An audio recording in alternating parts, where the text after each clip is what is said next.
All right. Okay. I think that's a good number of people. Hello, everyone. Welcome from all over the world. My name is Nima Majidi, and I am an alumna of the Georgetown Persian Studies program. And it is my distinct pleasure to welcome all of you to Sense and Sensibility, the Persian Garden Experience. If you would like to pose a question at any point during the webinar, please use the Q&A box at the bottom of your screen, and we can address that question during the designated Q&A part. Questions are welcome in Persian, English, and anything in between. And so please feel free to ask any questions that might come to mind. I will be monitoring those questions along with the panelists and the moderator, of course. It is now my distinct pleasure to welcome the founder and director of the Georgetown Persian Studies program, Dr. Farima Mostofi. خانم ها آقایان سلام. Good morning, good afternoon, and good evening to all. On behalf of Georgetown University's Persian Studies program, it's my pleasure to extend a warm welcome to each of you. Today marks a significant moment as we enter on our 22nd Jalinos lecture series presented in the format of a webinar. We are delighted to have you join us for Sense and Sensibility, the Persian Garden Experience. We extend our sincere gratitude for your presence and your ongoing interest in our cultural events. Stay tuned for information on additional events this semester. Our heartfelt appreciation goes to Shahrzad and Farhad Jalinos, whose generous support has made this cultural gathering possible. Now I have a pleasure to introduce to you our moderator. Dr. Susan Babai is a distinguished scholar specializing in the Islamic and Iranian arts and architecture of the early modern Islamic world, particularly Safavid Iran. She joined the Courtauld Institute of Art in 2013 when she holds a post supported by the Andrew Mellon Foundation. Her interdisciplinary research focuses on urbanism, empire studies, and transcultural visuality, with current projects exploring the art of the Mongol Empire and the relationship between food, art, and sensory experience. Dr. Babai is currently co-curating an exhibition on the art of the Great Mongol State for the Royal Academy of Art, scheduled for spring 2027. She has also curated several significant exhibitions, including Strolling in Isfahan at Harvard University's Sackler Museum. With a background in graphic design and a PhD from New York University's Institute of Fine Arts, Dr. Babai's work is supported by prestigious grants, and she has taught extensively in both the US and Europe institutions. I turn to you, Dr. Babai, and thank you, Dr. Hosseini, Dr. Emami, and Ms. Esquire for accepting our invitation. Good day, good afternoon, good evening, good morning even, maybe, to everyone. And thank you very much to Dr. Farima Mostofi for the invitation to the Georgetown University Persian Studies program for this invitation, and to those who support us from behind the scenes for this webinar, and especially to the panelists, Sahar Hosseini, Farshid Emami, and Margaret Squires. This session is meant to be generating some new thoughts on a subject that is very near and dear to my heart. Though I have now moved into the Mongol world, I am at heart a Safavid Isfahan person, as my colleagues know very well.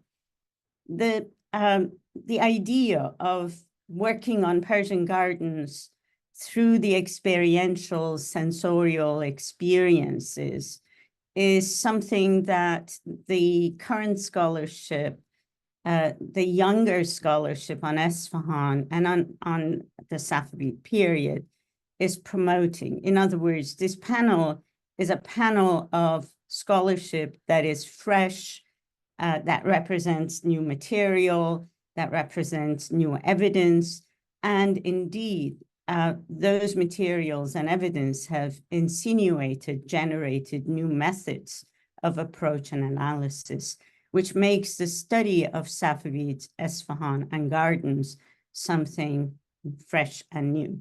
So with that in mind, and without spending any more time on the preliminaries, I'd like to open up the panel by offering each of our speakers about 15 minutes time to present on their subject of research on gardens. And then afterwards, we will have a chance to have a conversation amongst the panelists and then open up to the audience for Q&A. So the order of the panel goes as such.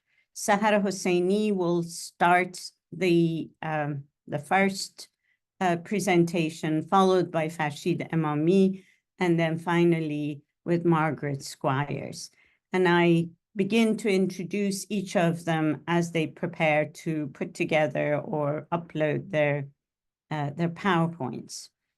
Dr. Sahara Hosseini is an architectural and urban historian. She studies the sociocultural conditions of societies through the lens of the spaces they create, inhabit, and modify. Her scholarship centers on the built environment and material culture of the pre-modern Muslim world, particularly positioning Persianate societies at the intersection of regional and trans-regional flows, local practices, and the natural context of each region. Her current book project, Zayanderud and its City, Reading the Riverine Landscapes of 17th Century Esfahan, will offer a fresh interpretation of Esfahan's urban development in the 17th century, with which both Farshid and I are very familiar, but looks at it as the center periphery reversed now by shifting attention from the city center and its structures to the Zayanderud River and its associated landscapes. Her talk is titled Making the Landscape Bloom, Zayanderud and the Garden Scheme of Esfahan. I pass it on to you, Sahaja.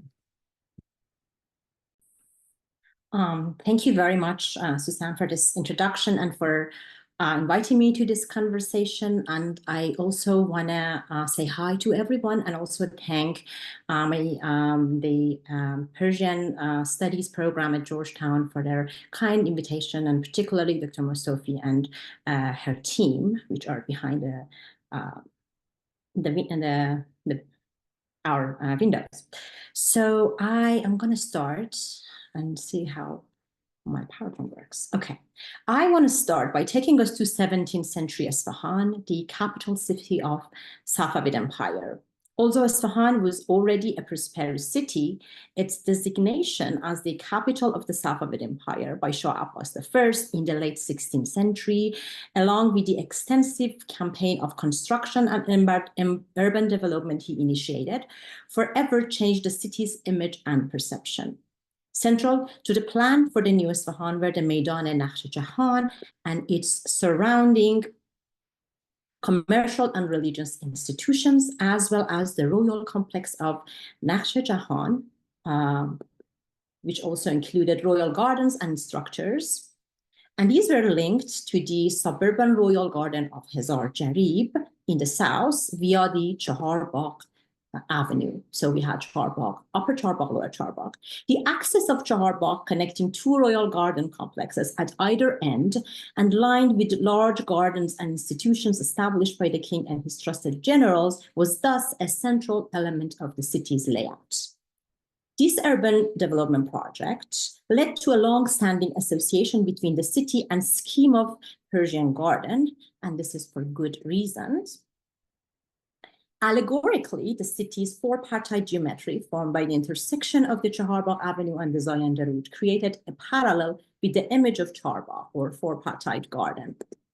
However, more importantly, it suggests it was the city's landscape and the sensory experiences facilitated by its design that qualified Isfahan as a Persian garden. The growing number of and accessibility of gardens, along with the introduction of garden features into public spaces, made these experiences, which were once confined to private, royal, and elite gardens, available to a wider public. So we can discuss what the public means actually in this time and place. Along the axis of Chaharbagh Avenue, rows of trees formed a canopy beneath which water flew through stone rivulets. Along its path, the water activated the space with the sound of trickling streams, the shimmer of light on its surface, the coolness of mist in the air, and the gentle rhythm of its flow, stimulating sight, sound, and touch that animated the urban environment.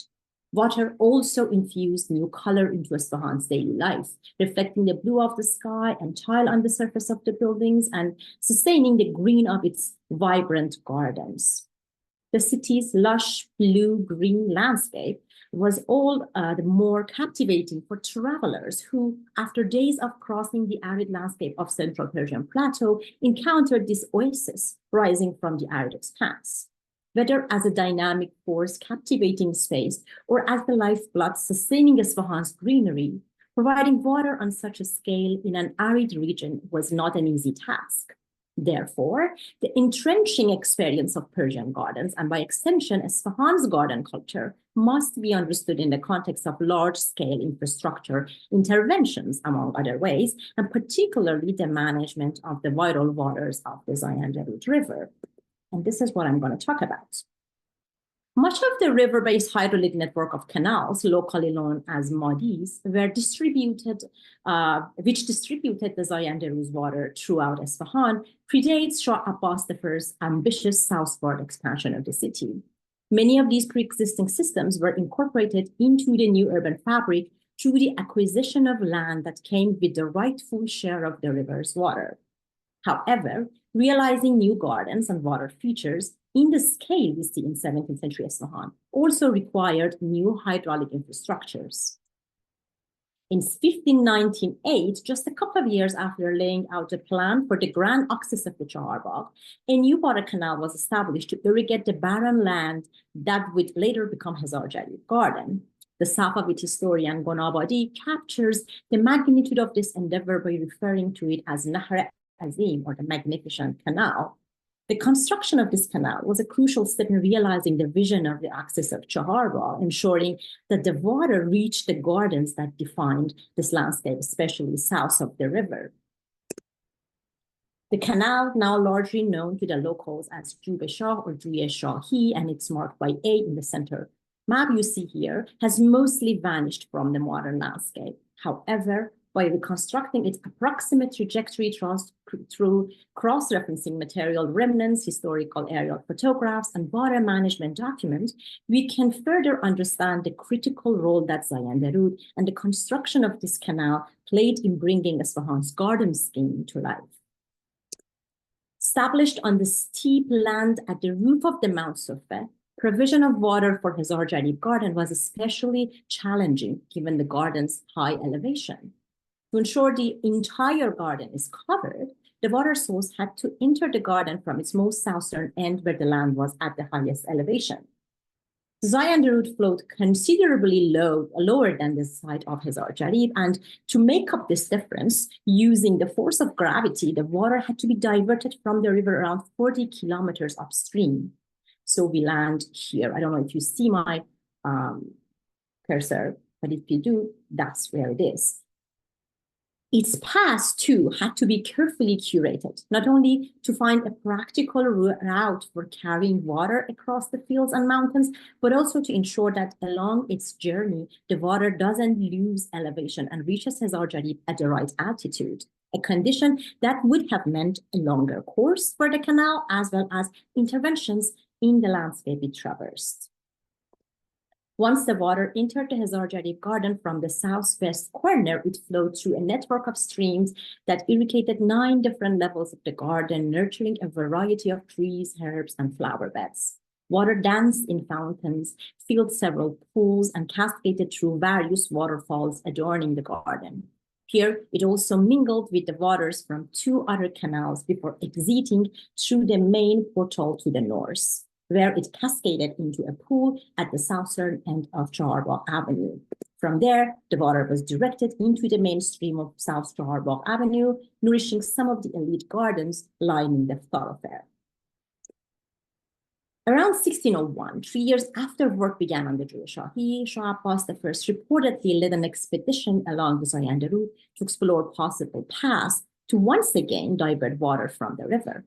This effort, likely aimed at supplying the North Johar Bagh Avenue, its gardens, and the Naqsh Jahan complex, likely resulted in the creation of another key water canal, now known as Madi Shah, and it's marked by B on the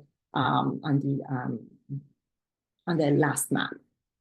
And I want to apologize first by this rudimentary graphics that you see in this diagram, and I'm still working on it, but couldn't resist using it because it's even in its unfinished stage, it's very helpful. The material search to identify the best location for diverting the Zayandru's water seems to have landed about 8 kilometers west of Isfahan. Along its path until the canal entered the vicinity of Johar Bagh Avenue, no one was permitted to use this water. The water was then directed towards multiple distribution points, or what the water management document refers to as LATs, which circulated it in the vicinity of Naqsh Jahan Royal Complex and North Johar Bagh Avenue. Most important were the 2 distribution points, Lat-e Sutun and Lat-e Behisht, which were associated with their names is associated with 2 royal gardens in this area. So the Lat-e Sutun distribution point directed the waters of Madi Shah northward, filling the upper section of the Johar Bagh stream. And as the water flowed north, it also nourished the majority of the gardens within the Naqsh Jahan complex, and I have marked some of them by green circles on this map. And again, I don't know if you see it, but 24, 13, 10, and 7 are some of these gardens. Not only did this water water the plants, fill the pools, flow through the streams, and dance through various water features in these gardens, but also it filled the stream that circled around the Maidan and Naqsh Jahan. The stream, lined by plane and willow trees and framed by gleaming black stone, became an urban amenity. And as Farshid has already shown us, and hopefully we'll talk about it, the stream created a sheltered space within the vast multifunctional Maidan, which, as a Safavid historian tells us, became a place of stroll and respite for people from all lines of life.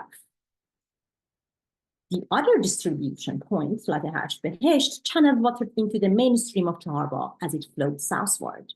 This water also supported the majority of the gardens lining the Johar Bagh Avenue, and I have marked some of them here by the color red and rather pink. For example, this 25, 20, 21, 23.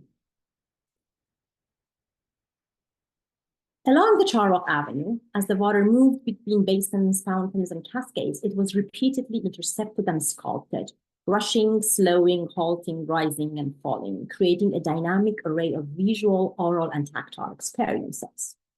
Pre-Safavid Madis that channeled the waters of Zayanda to civic institutions and productive states may have crisscrossed the city, but the waterways of New Isfahan were curated into a multisensory ballet typical of Persian gardens, crafted for engagement and interaction, stimulating the senses and inspiring delight.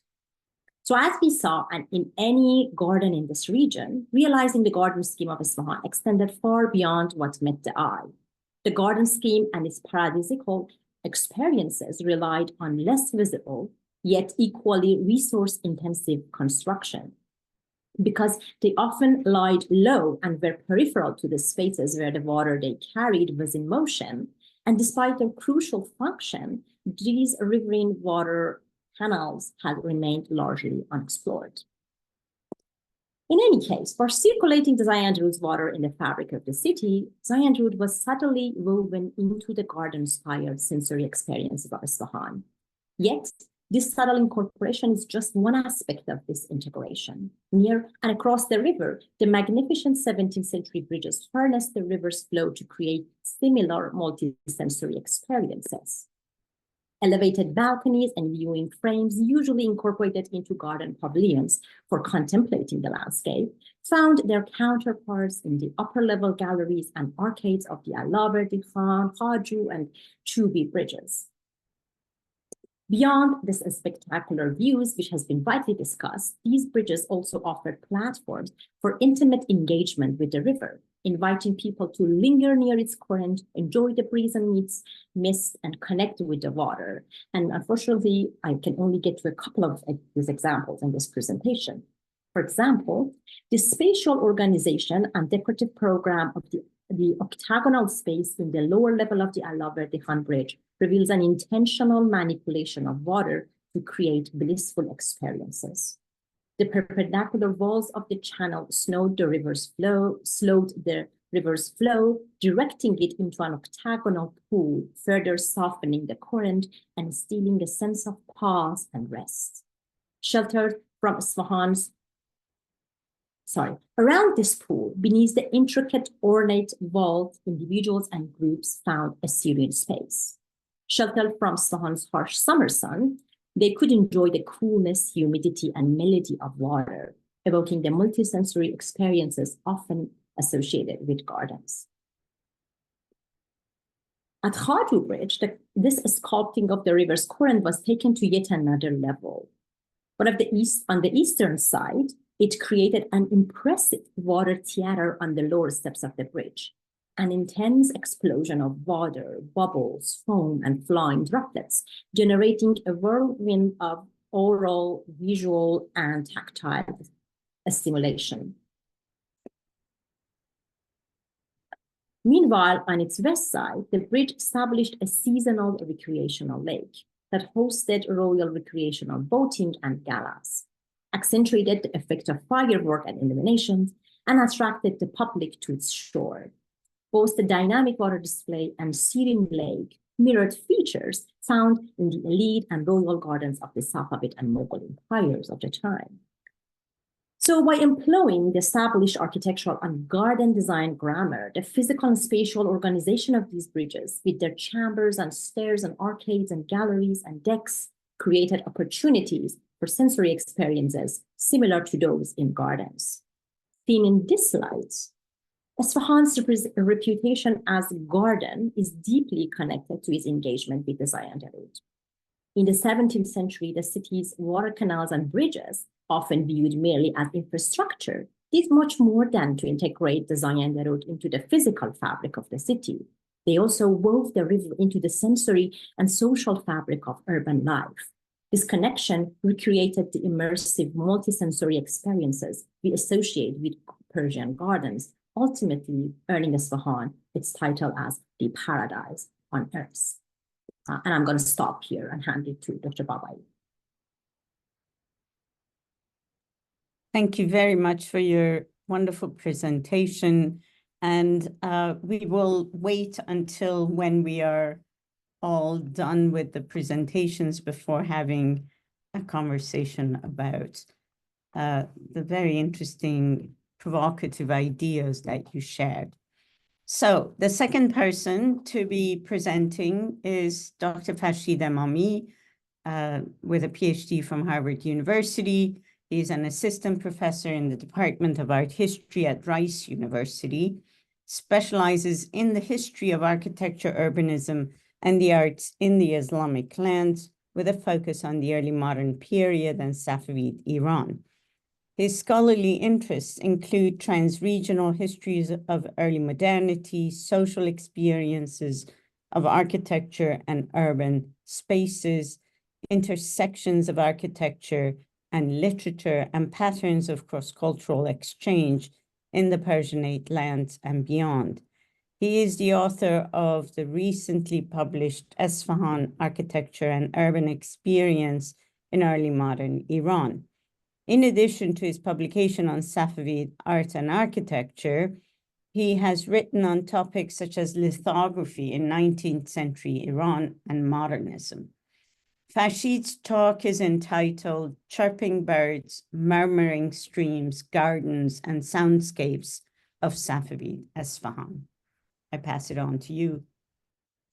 Thank you so much, Susan, for the introduction. Many thanks to the Persian Studies program for hosting us this webinar and for including us in this panel. And thank you to all of you who are here for our webinar.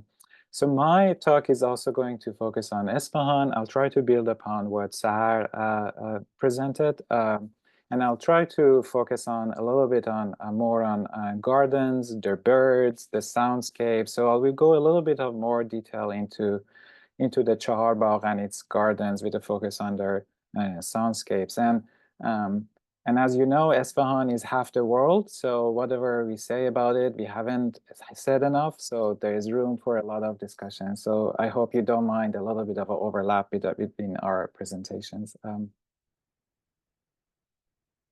So Safavid Isfahan has been frequently described as a garden city, and it was really a garden city. It's not a modern invention. A lot of European travelers particularly talk about the city as being so filled with greenery that it looked more like a forest to them than a city. Most travelers would catch their first sight of the city toward the end of the road that led from the Persian Gulf coast to the Safavid capital. Reaching the crest of a hill, they would observe a city spread out in the cultivated valley of the Zayanderud. It's an immense settlement, lush with orchards, tree-lined avenues, flowing streams, and planted estates. So greenery, water, and garden elements, as Sahar showed us, were encountered all over the city. They were in the courtyards of the madrasas and mosques. They were in verdant alleyways meandering along water canals, the Madis of Esfahan, and there were in urban streets planted with regular rows of trees, and also with channels of running water, and even the grand public square of Isfahan, right, the Maidan Naqsh Jahan, image of the world square, had the character of a formally planned garden with its channel of running water and rows of planted trees. And again, just as nature was incorporated into urban design, the tiled surfaces of the city's monuments echoed the city's vegetal world in mimetic and idealized forms. But the integration of gardens into Esfahan's urban design did not merely affect the visual environment of the city, and nature was not manifest in greenery and water alone. In Esfahan, air, soil, and light all had distinctly garden-like characters. Social, aesthetic, and climatic concerns converged to form the cityscape. And there were also non-living living creatures, especially birds, which were a common sight across the urban landscapes of Esfahan. And social establishments, especially coffee houses and other forms of religious institutions, were very much intertwined with garden elements. And that intertwinement was very central to the ways in which city was experienced. So this is what I'm presenting is extracted from my recently published book that Dr. Babai also mentioned. And I do talk about garden elements and the green structure, the green elements of the city of Esfahan, early modern Esfahan, as an integral part of its experience. Persian gardens had a pronounced architectonic character. They were geometrically planned with streams of water flowing in stone-rimmed channels and trees that were mathematically ordered. And exactly these typical garden qualities were also present in the urban spaces of Esfahan, such as the Chahar Bagh, extending for about 4 kilometers between the palace complex and the Hezar Jarib Royal Garden. The Chahar Bagh was the central spine of the extramural urban developments that were instigated by Shah Abbas I. But gardens also consisted of ephemeral elements that took on a different quality with the passage of time and the turn of seasons. And some of these qualities are reflected, for instance, in a poem by Vahid Ghazvini. He was a poet and a vizier in the second half of the 17th century, and he composed this poem, a poetic description of the Charbagh. So he takes us to the promenade, Charbagh promenade in fall, when the green leaves of the chinar trees turned amber, yellow, and red, floating in the air and tumbling on the ground, with the injunction, behold the plane trees, chinar trees arrayed on both sides. Ghazvini sets up his portrayal of the Charbagh. Yet one is not to become absorbed in this initiatory verse, matla, the poet adds, for every hemistiche of it, every mesra of it is salient. So here the promenade is clearly likened to a poem, its rhythmic composition compared to the rhymes and meters that modulate a work of verse. Stretching from the Jahannama, which was a pavilion at the northern end of the Charbagh, and the river. So the northern portion of the promenade, Charbagh Pain, was approximately 1,230 meters long and 48 meters wide. It was clearly laid out as a geometrically planned garden. It is not only composed of garden elements such as flower beds, pools, and cascades, but also symmetrically arranged on both axes, as in a classical quadripartite garden. So you have one axis, which is with the water channel, and there's another axis, and see how the pools and pavilions that flank them are symmetrically designed here. So this reconstructed plan also reveals the sequential experience of the Charbagh, which is characterized by a rhythmic alternation between tree-lined walks and nodal spaces composed of pools and two flanking pavilions. The central walk was intended for strolling, while the nodes were places of repose and social interactions. And what's interesting about the urban design of this part of the Charbagh is that each node with its two flanking pavilions had a distinct character and engaged the visitors in different sensory experiences. So arranged in front of the Jahannama, the pavilion, the royal pavilion that looked axially on the Charbagh, there were 4 gardens. These were royal gardens. The heart of the promenade, meanwhile, was dedicated to coffee houses and at least wine tavern, about which I will speak more. And further south lay a pair of Sufi convents, and the gardens abutting the river served as menageries of wild animals and exotic birds. Reaching the river, one could step onto the Siosepol or Allah Verdi Khan Bridge, which led to the southern portion of the Charbagh Bala. As their names and settings indicate, the 4 gardens that stood on the northern side of the Charbagh were associated with royalty. The tent and the throne, khargah, and takht were associated with imperial power. But on the Charbagh, these 2 royal gardens, the tent and throne gardens, were paired in what I would describe as a lyrical move with sweet-smelling Musamman and Nightingale Bulbul gardens. And these estates, as I will discuss, most likely contain the olfactory and oral delights suggested by their names. In any event, even the naming alone would have sufficed to evoke these sensations. And a note to make is that these gardens have almost entirely disappeared. So what we have are these older drawings and old photographs that will allow us to reconstruct their original appearance. The Nightingale Garden was Bagh Bulbul, was probably named after the songbirds bred and lodged there. We know that in Safavid times, a specific court official who was named Andalib Chipashi was in charge of nightingales and other songbirds in the period. So the chirping of birds above the grounds of Nightingale Garden would have created a distinct soundscape in this area of the Chaharbagh. The Nightingale Garden is famous today for the Hash Behesh Pavilion, whose interior you can see here on the right-hand side of the screen. But originally there was another pavilion that stood on the Chaharbagh, and that was more elaborate, and it is depicted in a drawing by Kampfer. On the garden's pools, Kampfer, who was a German traveler, visited Isfahan in the 1680s, also saw frolicking dogs with gilt plumes and very numerous swans.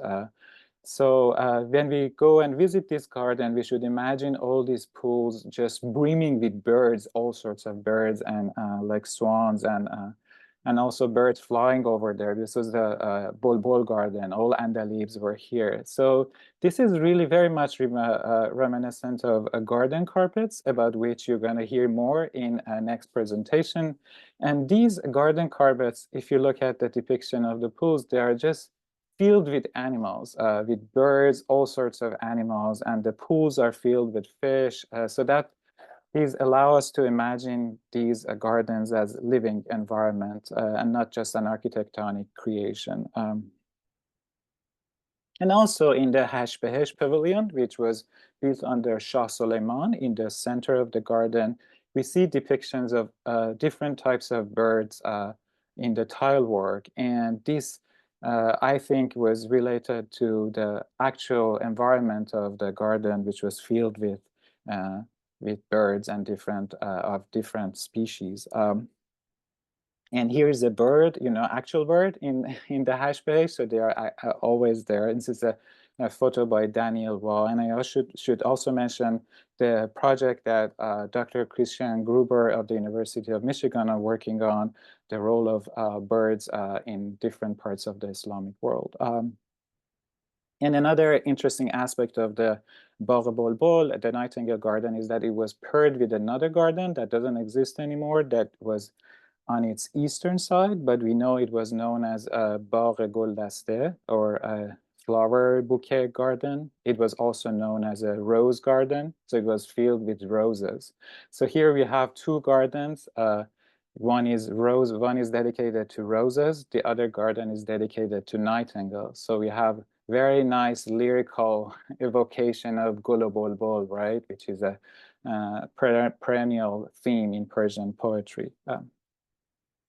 Heading south from the pool that lay in front of the Nightingale Garden on the Chaharbagh, one would reach the area where there were a number of coffee houses and at least wine tavern.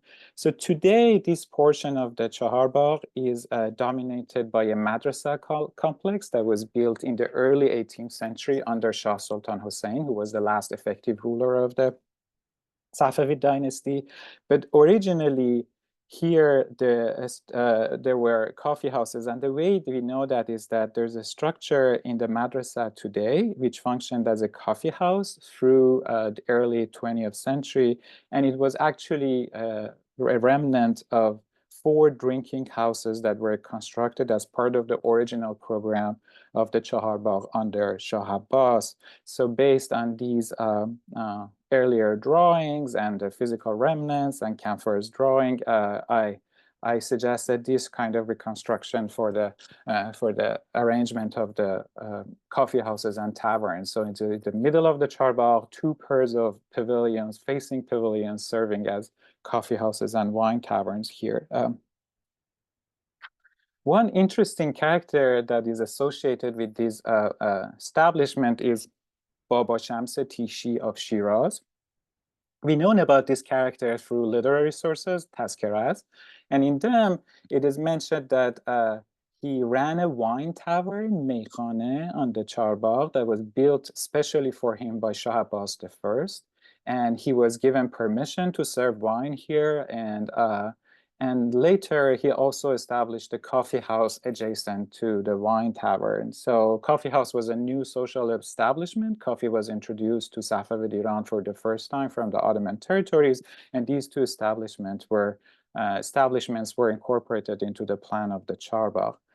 So this person, Baba Shamsa Tishi, not only hired good-looking boys as coffee and wine servers, but also composed new songs with lyrics of his own in praise of each server.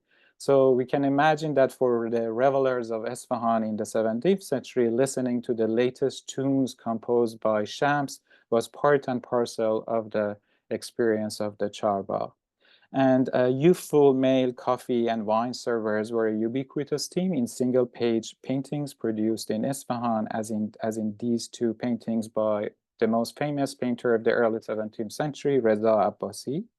And I think these paintings are also inspired by the milieu of the coffee houses of Isfahan, such as the ones that existed in the Chahar Bagh. So the natural landscape is very stylized, but gives a sense of a kind of a garden-like setting for them.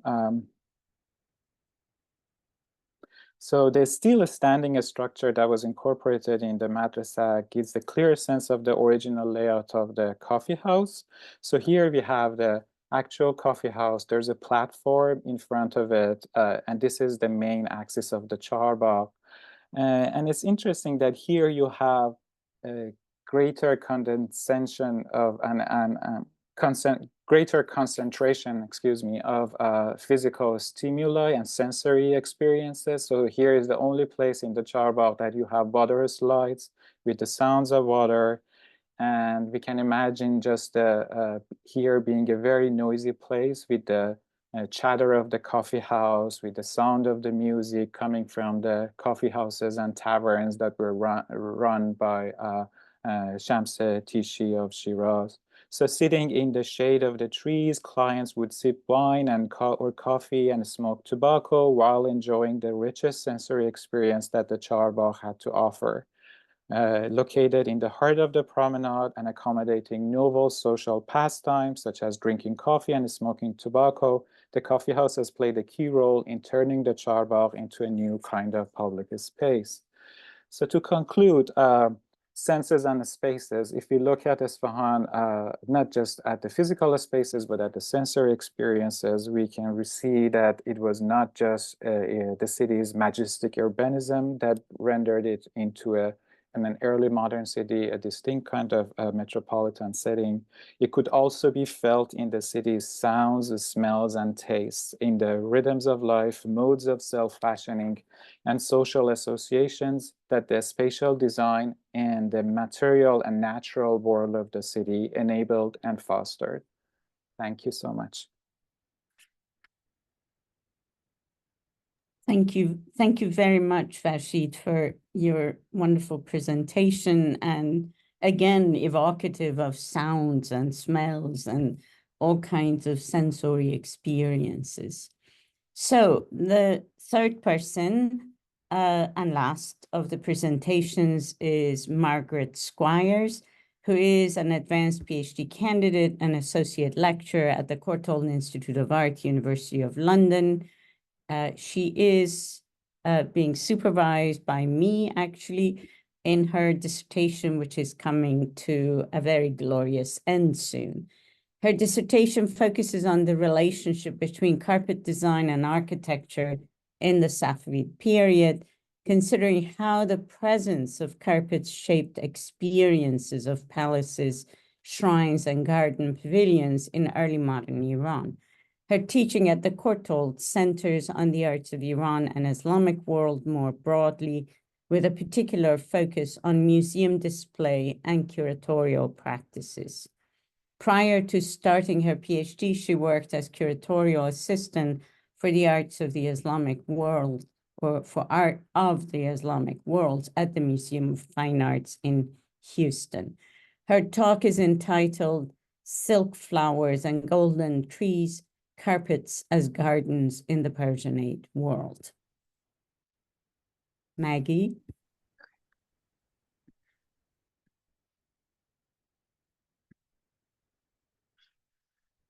Thank you for that introduction. I also wanted to just start by thanking Professor Mustawfi and the entire team at the Persian Studies program at Georgetown for inviting me and for organizing this program on such a lovely topic. So my research, as Susan alluded to, looks at Persian carpets as almost these environments which are charged with meaning and can evoke a sensory experience which is really transformative to architecture, indoor, and even outdoor space.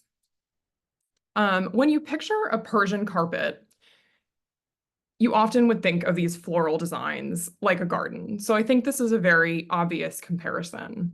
But I wanted to kind of go beyond this idea of design inspiration and think about how carpets can alter or even create the sensory experience of a garden. So not just in the design, but this entire immersive environment. A carpet spread out in a garden can create an inhabitable, almost interior zone. I wanted to show these two paintings as examples. So on the left, we have a painting from 1427 from a Gulistan of Saadi, and on the right, a painting from the Khamseh of Nizami from the 16th century. These are great examples of the kind of functionality of carpets which create this kind of inhabitable zone within an outdoor space. The carpets, when spread out in a landscape, have this very practical function, of course, of creating a dry and comfortable place to sit or recline and enjoy food and drink. They also create an intimate zone, in these cases for 2 or 3 people, almost like a portable room without walls. This carpet, which is in the Victoria and Albert Museum, invites such an experience through the inscription woven into its border, a poem by Hafiz. This carpet was woven in probably the late 16th century in Iran, and it has wool pile and silk warp and weft. And as I said, it's now in the Victoria and Albert Museum in London.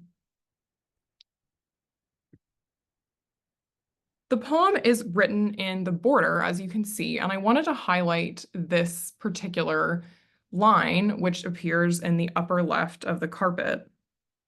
As I mentioned, this is from a poem by Hafiz, and in this line, the poet incites the reader, or in this case, the maybe person sitting on the carpet, مسند به گلستان بر تا شاهد و ساقی را لب گیری و رخ بوسی می نوشی و گل بویی. This translates to, take the cushion to the garden, kiss the lip and face of the beloved and the cupbearer, drink wine and smell roses. Now, this word that I've translated here as cushion, in Persian masnad, could be translated in a number of ways, but basically just means something to recline on or rest on.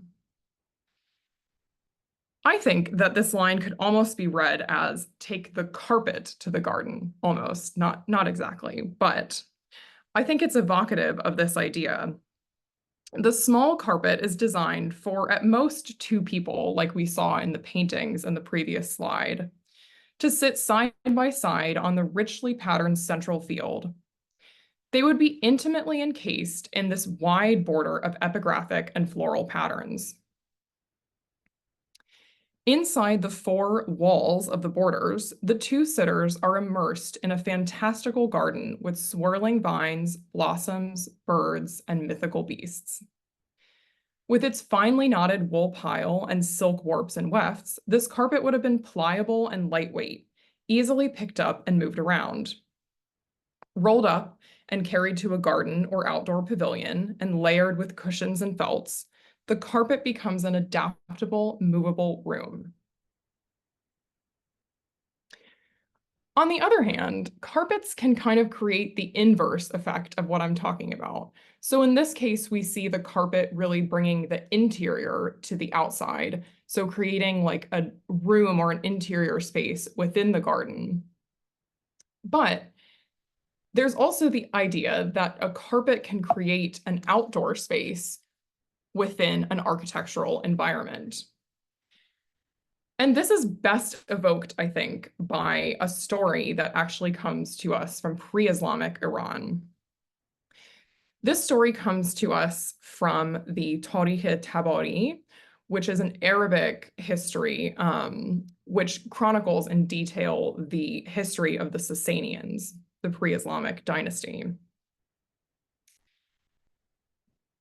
The legendary Baharistan carpet was said to cover the entire area under the arch of the palace, the Tag Kesra, in Ctesiphon, the Sasanian palace built between the 3rd and 6th century. Tabari describes it as follows.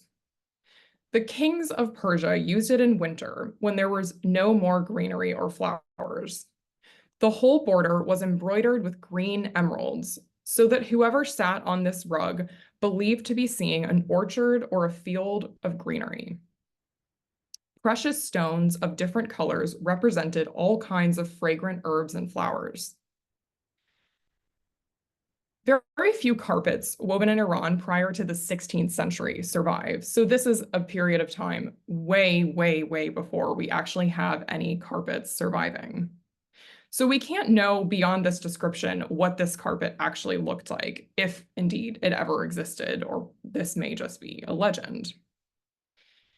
Nonetheless, this idea of the carpet as an eternal garden, particularly in this kind of palatial context and an architectural context, with the ability to transform winter to spring, has a very long resonance in Iran. And I think you'll see in some of the Safavid examples, this idea coming across. Jumping back to the 16th century, this carpet, which was woven in the Safavid period, really, to me, exemplifies this idea of the carpet as a garden. Its design radiates around a central pool inhabited by a circle of ducks.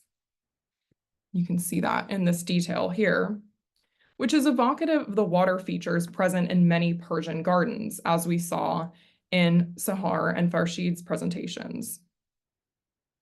Surrounding the central medallion are cypresses and other flowering trees, a verdant landscape inhabited by real and mythical animals. Going back to the overall view, you can see how the entire design is oriented. So if you look at the orientation of the trees, which reverses on either half of the carpet, it's oriented so that if you were sitting at the center, you would feel completely immersed in this garden setting.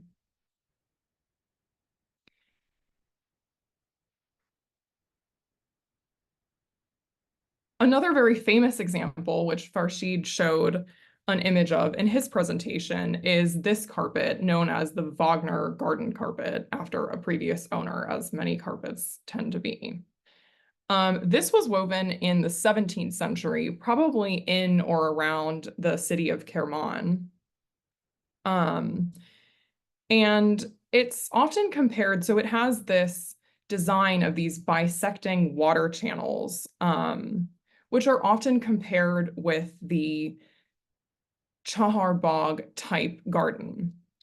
So these channels are reminiscent of those water channels that we saw in some of the garden examples from earlier. Like the previous carpet, this example is teeming with flora and fauna. Fish swim across the water channels, and a menagerie of animals run and fly through the flowers and trees. This carpet, like the previous one, are similar to that story of the Baharistan carpet in that they simulate an outdoor environment, but in a perfected, idealized form that could transform an interior space into a garden paradise.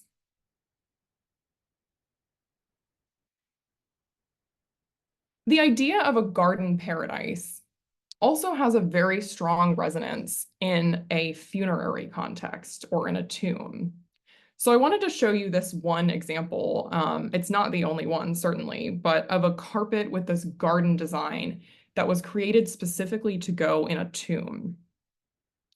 So this is a carpet, I call this a carpet ensemble because it's made up of several pieces. It has this kind of modular design. This was woven for the tomb of Shah Abbas II, which is located in the shrine of Fatima Masumeh in Qom. And it's actually dated 1082, which is 1671 in the Common Era. This carpet is made up of a central piece, which is actually 12-sided, so it's a dodecagon, which has two halves, which come together to form this carpet. And then there are 12 side carpets that fit perfectly into the niches of this space, which I'll show you in a second. It was designed to cover the entire floor of the tomb chamber. And it also relates closely to the painted designs in the room. It's woven entirely of silk, so the pile and the foundation are all silk. And the design consists of these cypress trees and other flowering trees growing up out of the center. So on this slide, I'm showing you what's actually a digital model of the carpet placed in the tomb chamber. So this carpet is no longer in situ, but I've used digital tools to show how it would have fit into this space. You can also see how this design of the trees and flowers extends up onto the walls through these painted designs of flowers in little bunches and some vases. This is because the entire room, including the carpets, was all designed at the same time. So the carpets were conceived of as an integral part of this room. To me, these golden trees, oh, I should also mention that you can see where there's this hole in the middle of the carpet. That would have originally been filled by the cenotaph, which was removed from this tomb chamber in the 20th century. The golden trees and silken flowers of the carpet almost seem to grow out of Abbas II's tomb, extending up over the walls in painted form. This image of a paradise garden springing up from the tomb of the deceased ruler strongly implies that he is now in paradise, that the paradise is kind of growing up from his grave, which, as I'm sure everyone in the audience is aware, is conceived of in Islam as a garden. So to me, this really takes this idea of the carpet as a garden, and it's layered with lots of religious symbolism. Yeah, all right. Okay, I think I'll wrap up so that we can move on to the discussion portion, but I would be happy to answer any questions, and I look forward to hearing from the audience. Thank you. Thank you very much, Maggie. That was really interesting, and some new reconstructions that are very important for imagining what the carpet, for instance, looked like in the tomb of Shah Abbas II. And thank you for making it short, so you're giving us a lot of time for discussions, as it were. I am most grateful to all of you for really interesting new ways, or provoking some new ways of seeing and thinking about the idea of the garden to begin with, the subject of many scholarly works and popular works. Persian gardens never fail to excite and interest a broader audience and scholarship, but that these works that you are presenting, the research that you're presenting, is in fact changing the study of gardens, and Persian gardens in particular. Not only is it just a matter of a symbolics of paradise, which I remember years ago, long ago, our colleague Gülrün Ecibolu objected to that kind of reduction of gardens as paradise. So your transformations of how a garden design, a garden conception can inspire the making of a city, as it were, for Esfahan, for instance, and that it is the multiplicity of its sensory experiences that in fact generates that kind of thinking, not only the possibilities of experiencing by strolling, by standing in still somewhere, sitting down, enjoying the sounds, the breezes, the sensations of water and shade and trees and smell of flowers and whatnot, but also the sociability that the garden generates and in fact occasions, as it were, in Esfahan, in its urban spaces, in its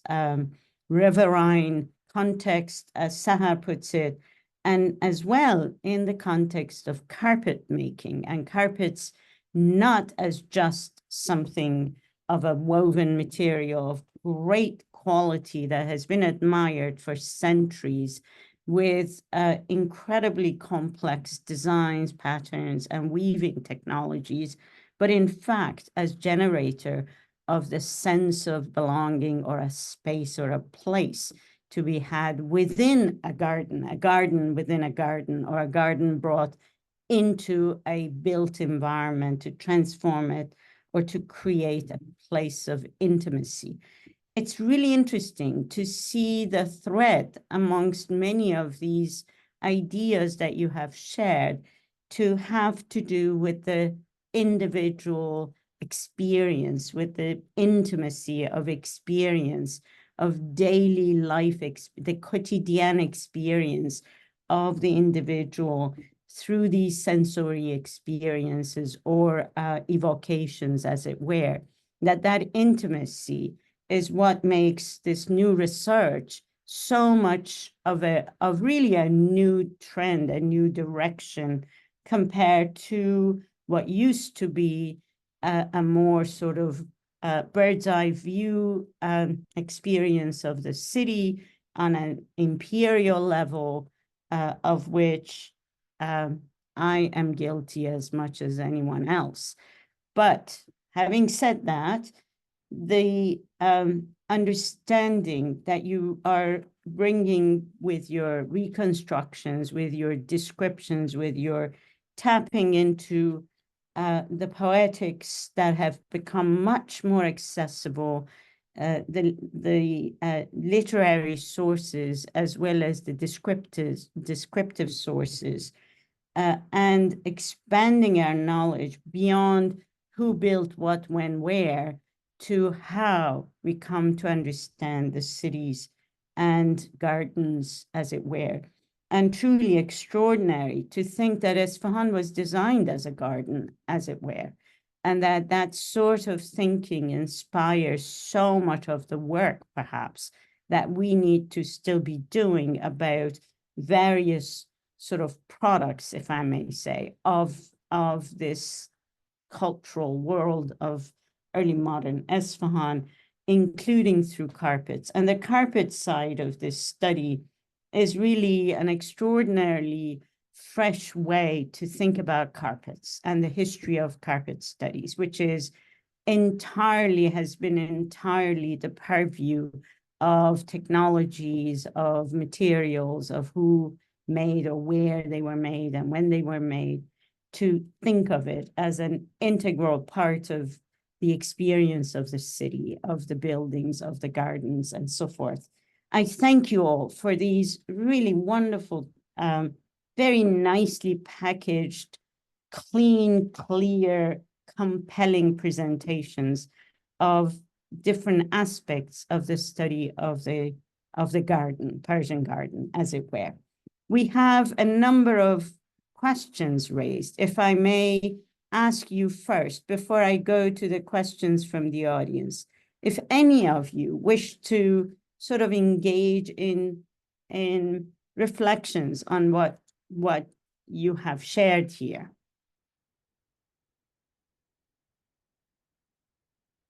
Please, just get inside this conversation if you wish.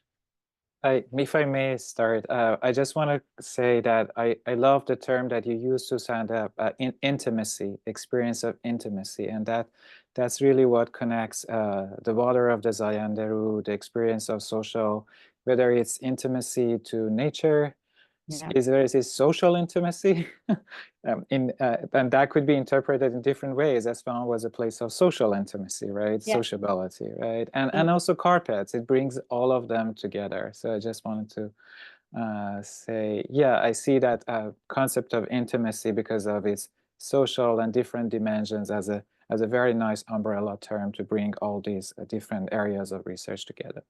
Wonderful. And in fact, some of the poems that you have each sort of tapped into convey something of that personal, intimate relationship with the city, with the water, with the trees and the flowers and also other people, as it were.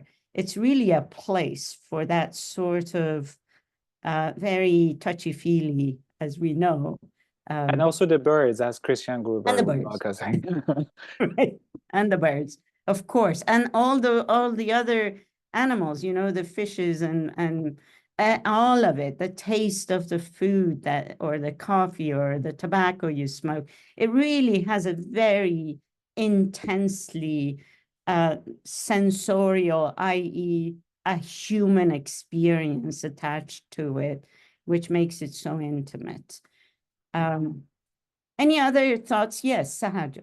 Yeah, I mean, I just want to share first thank Farshid and Maggie for I haven't thought about the issue of animals, and as Farshid is presenting, I'm like, oh yes, of course. And it's just like being able to like bring them out and see them in conversation with each other. And then what Maggie shared, especially like with looking at the materials that are kind of the poems that are written and how you can actually interpret the carpet. So it's like really rich. And what I am actually kind of inspired me to think is like this different, there's like around the concept of garden, there are different ways that we can think about Isfahan, or like, because we're talking about Isfahan, and like how when you think about garden, you just can move from this very large scale that like they had to bring in water from far distance lands, and then you get into the whole idea of like what are the kind of gardens that are designed. Like one is dedicated to flowers, the other to certain kind of birds, and like then you can think about again like the scale of architecture and thinking about design, and then also that allows you to get into the body, and then the carpet like really brings out the thinking of the body in the garden and all these like sensory experiences which we all want to talk about, but like that material, that object is allowing you to like really get into that scale to talk about it. So it was like really provocative for me also to listen to see these three in conversation with each other. Yeah, very much so. One thing that really struck me about all three of your presentations, which is sometimes overtly stated, like Sahar talked about the engineering feats that are involved, for instance, or the very cerebral nature of geometric design from above, for instance. That kind of conception requires a great deal of skills that are not about how you lay out a straight line, for instance. And also the incredible technology of carpet weaving that is inspiring what Maggie was talking about. So it's all about innovative technologies, about high level of skill sets, and obviously resources, enormous resources that are thrown into making the objects, making the city, making those experiences, which is really an extraordinary thing to think about as the behind the scenes, if you will. What makes it possible? Why is there so much thrown at it? What are the reasons for us to see such an integrated way of developing the city from one end to the other, from river to the center, from center to the river, with all those really extraordinary technologies of directing water in such clever ways. This is a really enormously inspiring place to think about. I know we are all dedicated to Esfahan of the Safavid period, but extraordinary early modern urban opportunity here to study on multiple levels, as it were. And in terms of the technologies and resources that are poured into it. Economists would tell you that Safavid Esfahan was dirt poor, but evidence says otherwise, and it's well worth constantly reminding ourselves of what is the wealth of this place. In fact, it's about, you know, the well-being, if you will, as well. It shows confidence. It shows enormous sense of self and the self in a very sort of prominent way, as your papers, your talks very much foregrounded. I thank Just you very for all of quickly, that. Yeah, please. yeah, I mean that was great. I mean that also reminded your mention of innovative technology, high skill sets, human resources. That reminded me of the importance of the policy of religious tolerance that was very much instituted. This city was about all people, right? If you want to have human resources, you want to have all the talents, you need to adopt a policy of religious tolerance. And that's that incorporation of people of different ethnicities and different confessions in Isfahan, that's also very much tied to, again, intimacy among confessional groups, which is a topic studied extensively among in the context of Iberia and medieval Spain, but that's also very present in Isfahan. Yeah, that's very, very important. So, if you are, Maggie, do you want to add something? Are you? Yeah, I think I was just like building off of what you were just saying before about the kind of craft of these environments and the labor that goes into it and the skill and the technique. I was just kind of thinking about the control and like the crafting of these spaces through the carpets. I mean, I think it's very obviously like this artificial garden environment in a way. But I think, I don't know, I guess we keep going back to these birds because it's such a fun thing to think about. But you know, that intense like control of even trying to breed and raise songbirds to create this like idealized garden environment with this very, you know, which feels natural, but it's the specific scent, the specific sound, which is actually chosen and crafted by someone. Yeah. Sahajan, yes.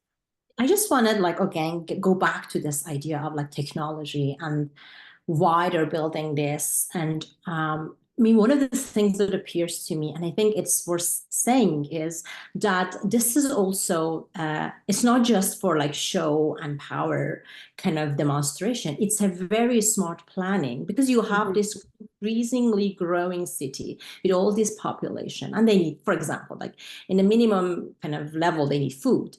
And then the food comes from the surrounding region mostly. So you need to like really invest in the hydraulics of kind of agriculture, horticulture, all the gardens. So it's like, yes, garden has all these like lovely kind of sensorial experiences and the visual experiences, but also I think we also need to think about them as productive landscapes that are pretty much economical. And then like their taxation, the money goes. So like, it's a very, like, it could be a very cross-disciplinary conversation around this idea of garden and blooming the landscape. Yeah, no, absolutely. And that garden as a place of production is a really important point to keep in mind.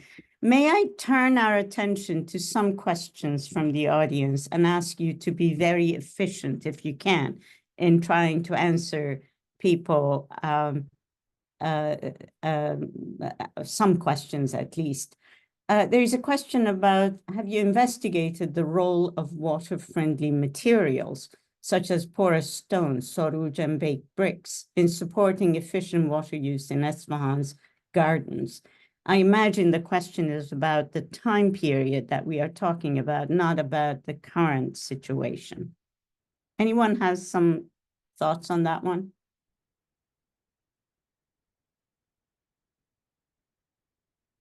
No. It would kind of like, I think I should answer it, but and then the answer is, I know I haven't looked into it, but I mean, the first thing that comes to my mind is like from the standpoint of now, we think about them as water-friendly materials, but they are the materials that were available then. Yes. I mean, it's a work that others need to do, but yeah, it requires you to like take yourself back in that time period and get into the other kind of materials. So yeah. Shall I move on to there's a question about whether creativity in garden or carpet design ever influenced or had an impact on garden design. Adding plants in gardens that may not have been there originally, but familiar to the carpet designers. An interesting idea to think, are the carpet designers telling garden designers something, or is it the other way around? Yeah, I love that question and I love that idea. I don't know of any examples, historical examples at least, of a garden design being inspired by a carpet. Yeah. But it does make me think of all of the textile and carpet metaphors in Persian poetry.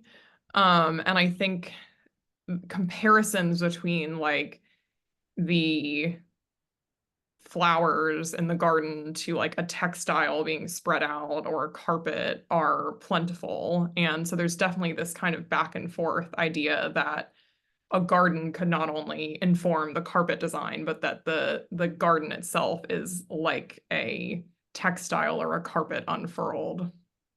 Yeah.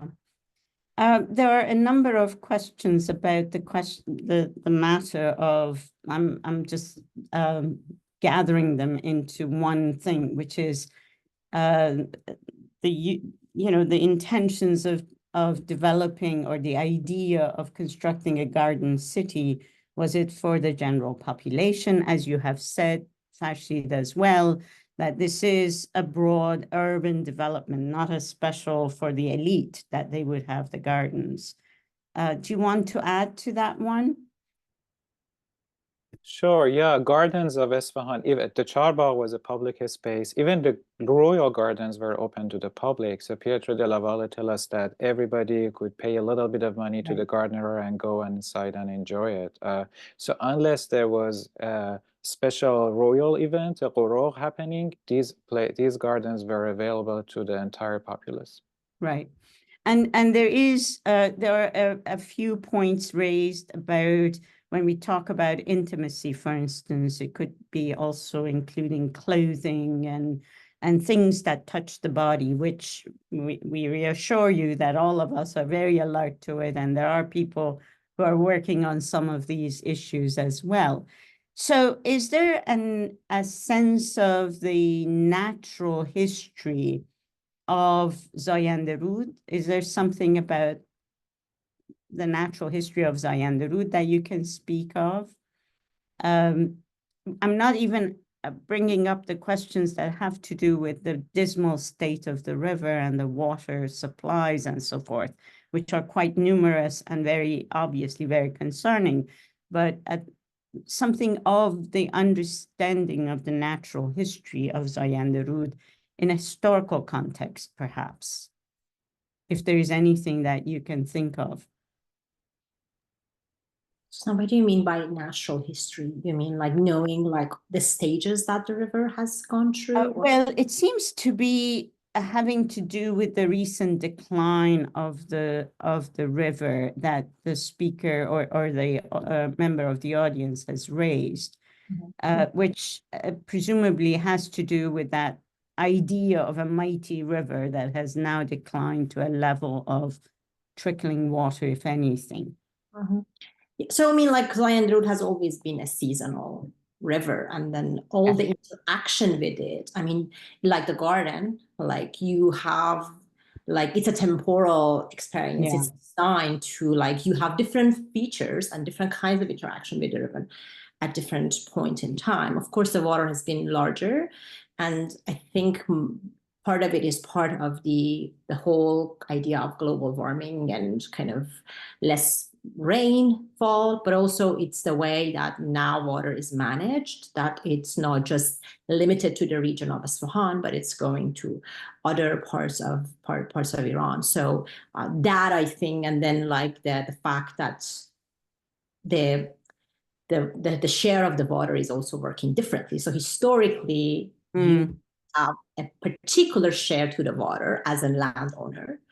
And could use it, could only draw that much. But like, I mean, I think since 20th century, this kind of arrangement has changed completely. And more recently, it's nationalized the water. So, I mean, it's a very complex issue, and it goes way beyond what I can offer. Yeah. Yeah, it's a really, it's more than sources allow us at the moment, at least, to understand. So there is one question which I want to put in because it sounds like a really interesting one, challenging one. Why are cypress trees so common in these carpets, actually? Or is it, yeah, go ahead.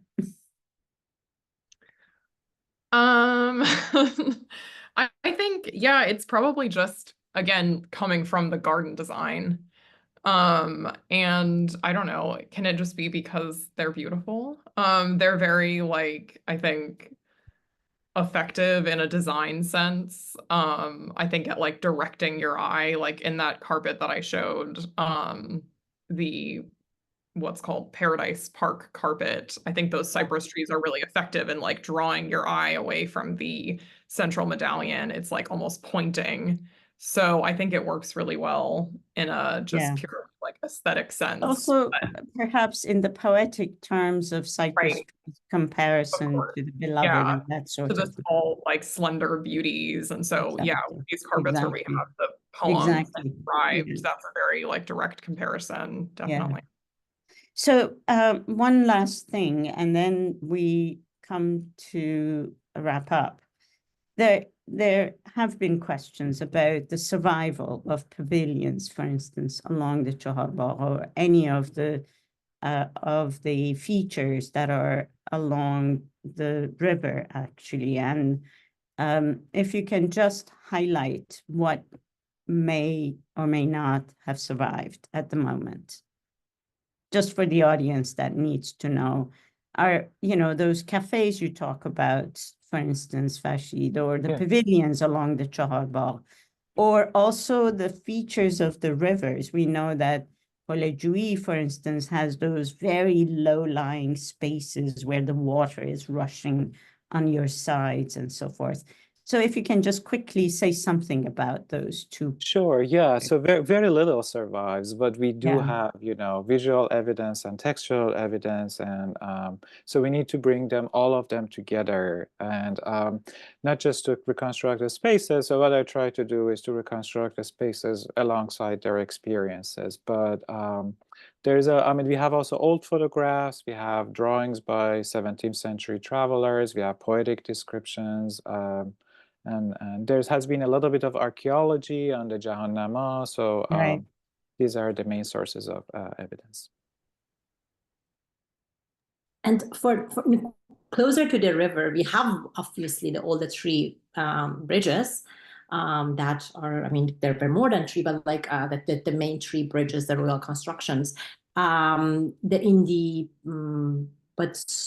they remain in a very rather, compared to many other things that are completely lost, in a very kind of good position that would allow us to like read them. But a lot of the elements are lost. For example, the Hajru Bridge had elements that would allow it to turn into kind of a dam. Those are mostly lost. Even like traces of the groves are not any. I mean, I could not see them. I only kind of, it's what is said that I can kind of build on, or the pictures show that I can build on. Or, for example, I believe that Polejubi or Polejubi had kind of wooden grills that would allow the royal family cross the river without being seen, because on the other side of the river, like the Bose garden complexes that have completely disappeared, were kind of allowing the family to cross between one side to the other side. So like, yes, there's, I think compared to the gardens along the Charbagh, there are more here, but still, it's as Farshid said, you have to bring a lot of different kind of sources and put them in conversation to be able to get a sense. Yeah, and the loss of everything on the banks of the river, all those palatial complexes have really diminished our capacity to see how the two sides communicated, really, not only through the bridges that are still standing, but also the standing buildings that would have faced the river and faced each other in a dialogue, basically. So all of that has to be reconstructed through the various sources that are available in order for us to reimagine what it feels or what it felt like to be crossing the bridge from one side to the other. Or, for instance, those boat parties that are written about by closing the bridges and creating a lake in between. How does that really feature? It's so much that has been lost that needs to be reconstructed. And thanks to this kind of new research, a great deal more we know. I have a question for you from someone who asks if it's more about the contemporary context of the droughts and what impact they have had on gardens. Is there an effort to protect the Chahar as Farshid suggested, there is the excavations under the Jahannama or in its vicinity, especially the ones related to the building of the metro that alarmed so many people. Those kinds of things, if you can, either of you talk about the state of preservation.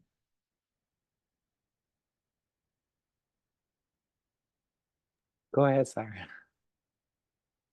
I honestly don't know much beyond those archaeological excavations, which I believe we have read the reports on, and they have actually been very helpful to me as I was thinking about the channel and then where the water was going. But I'm pretty sure there are people, and I know some people who are really invested and are working on it, working very hard against all the odds. And I wish that I hope that we can really work in close contact and conversation with people in Iran towards both increasing the understanding and interpretation, enriching the interpretation, and also then feeding the effort to kind of preservation and kind of goes both ways. Give it to Farshid. Yeah, I don't know if you read the news, Sahar, about the cracks appearing in monuments of Isfahan because water levels are going low, and so that's directly related to Zayan Darud River water, and it's just over extracting underground water resources that is creating this imbalance in the foundation, and cracks have appeared on the madrasa of the Shah Sultan Hussein on the Charbagh. So, and monuments of Isfahan were subject to very careful, extensive restorations during the 60s and 70s, right? And if we need to keep up, even in those restorations, everything needs to be revisited to make sure that these monuments, those that have survived, are going to stand for a longer time. Yeah. Yeah. There is a question about cross-disciplinary approaches that are being taken. Some of the work that is being done now is by nature cross-disciplinary, but not cross-disciplinary in the sense of, for instance, working on architecture or infrastructure together with someone who works on, say, the plants and flora and fauna, for instance, you know, that kind of strict cross-disciplinarity. Are those things you feel are necessary in the making, compelling? We should get together with other people in these great universities and do an Esfahan study that brings everything together, for instance. All of you can respond to that. Maggie, you too, please, because what you do also requires different kinds of disciplines to engage with. You know, chemistry could be part of your thinking as much as crafting and other issues. So I would be very interested in your reflections, all of you, if you don't mind. Yeah, certainly. I would love to be part of that. I think, yeah, that kind of interdisciplinary collaboration. I mean, I see this happen sometimes with carpet research, with people more on the scientific side who are looking at the plants that go into the dye stuffs, even a little bit about like the sheep and the different breeds and things like that. I think, yeah, collaboration across disciplines is really the only way to get into areas like that where our expertise might not cover something that scientific or technical. Yeah. I mean, I also kind of add a nod on that. It's like, yes, of course, we need more of that. And I wish for more of that, but you wish for, you don't always get. I read a lot of like materials by geologists and I mean, in order to try to understand archaeological reports, which are very different language than what we are used to. And I mean, of course, in those moments, I'm like, can I actually kind of talk with a real geologist? And I mean, it should be our aims and goals to do that. But again, like time constraint, a lot of other constraint makes it difficult. Also, like with all the digital tools, I know Farshida did a lot of reconstructions. And I mean, I also use ArcGIS to kind of bring these different kind of sources into conversation with each other. And not always they are easy to kind of live in. And they're like somehow out conformed outside the world we are comfortable in. So yeah, I mean, I personally think it's very welcomed and it's really important, but how practical is the matter? I mean, we should push our universities to help us do that. Exactly. Resources. Yes, we need resources. I think just wanted to add one more thing that was something that I was part of when I worked at the Museum of Fine Arts Houston. We actually worked with the curator of birds at the Houston Zoo on a project to help identify some of this was in a painting, but to help identify some of the bird species that were depicted in this painting, which was just a wonderful way to like enrich that study. And it got to a level that we never could have done on our own. Yeah. Yeah, I also definitely agree. We need to do more serious collaborations with other specialists and and disciplines that are further afield from us, right? But I also want to add, maybe something is changing in the way scholarship is produced in academia, because these disciplinary boundaries used to be very, very hard.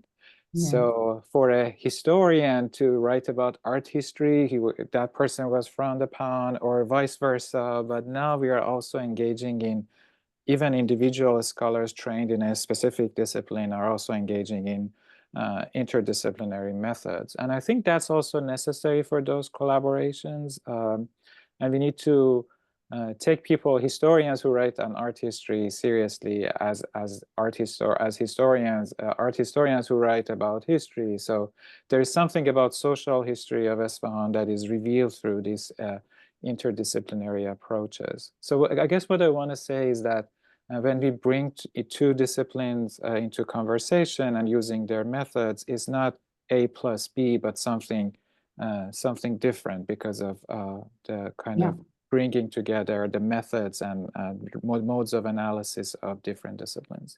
Yeah, it's really enrichment more than just a bunch of things added to each other. The transformation, very fundamental integral transformation of the knowledge that is produced as a result of these transdisciplinary encounters. And you're all also, I just want to make a note of the fact that not only are these transdisciplinary approaches, but also transcultural approaches, which you are, or transregional, however we were to name it, that And transmedial, maybe. And transmedial approaches, exactly. That's part of this whole new landscape of scholarship, that you can no longer be a narrowly focused specialist of one thing and one place and one time alone. It's this kind of a very mobile and very malleable form of scholarship that allows us to tap into new territories, as it were. So I think we can finally bring this to a close, and I thank you all for these wonderful presentations. And I pass it to Nima to make the final word closing this session. Mm-hmm. First of all, I wanted to thank both Dr. Babai as well as the amazing panelists, Ms. Squires, Dr. Hosseini, and Dr. Amalami for taking the time to speak to us today. I know that I was taking notes the whole time. I'm sure our other speakers or our other listeners were as well. And a special thank you also for taking the time to answer all of the questions that were in the chat. On behalf of Professor Mostofi and the Georgetown Persian Studies program, I also wanted to thank everybody who took the time to tune in today and to listen to this webinar. This event was recorded and will be available shortly on the Georgetown Persian Studies website, so please make sure to check that out pretty soon for a recording. Thank you all once again for joining us. خیلی ممنون. روز خوبی داشته باشید و خدا نگهدار. Bye everyone, and thank you so much.